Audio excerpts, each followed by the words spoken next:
దేనికి booking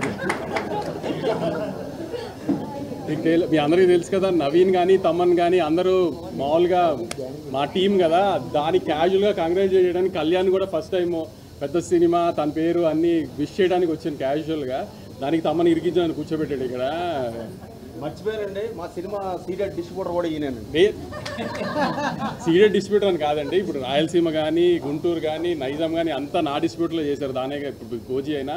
so ఇప్పుడు cinema పెద్ద హిట్, వాళ్ళందరికీ డబ్బులు వస్తే మాకు డబ్బులు వచ్చిన అంత హ్యాపీగా డిస్ట్రిబ్యూటర్కి ఎప్పుడైనా డబ్బులు వస్తాయి. సో అది విషయం కంగ్రాట్ చేయడానికి తమన్ దగ్గరికి సుజిత్ దగ్గరికి వచ్చాను నేను. దానికి ఇరికించి కూర్చోబెట్టాడు. కానీ చాలా మీమ్స్ చూస్తున్నా పొద్దు నుంచి.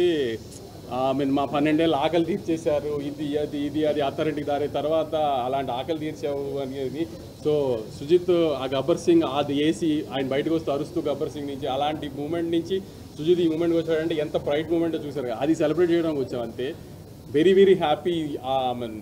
ఇంటర్వెల్ బ్లాక్ ఇంటర్వెల్ తర్వాత 5th రీల్ మాత్రం థియేటర్లో ఏంబిఏ ఊగిపోయింది అసలు. యాక్చువల్లీ ఇంక సింగిల్ స్క్రీన్స్ ఎలా ఉంటుందో ఊహించలేదు. అందుకే శ్రీరాములు కానీ సుదర్శన్ కానీ వెళ్ళాలి, ఇంకా వెళ్ళలేదు అని ధైర్యం చేయలేదు. కానీ తప్పకుండా ఈ థియేటర్కల్ ఎక్స్పీరియన్స్ మాత్రం మిస్ అవ్వకండి. It's one of it's kind. Kalyan గారు ఇట్లా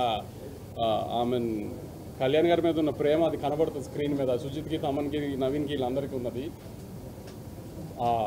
ఇంకేమన్నా సినిమాని మాత్రం థియేటర్ చూడటం మిస్ అవ్వకండి. అది సినిమా వాళ్ళది, మీరు Q&A ఉంటే ఆల్రెడీ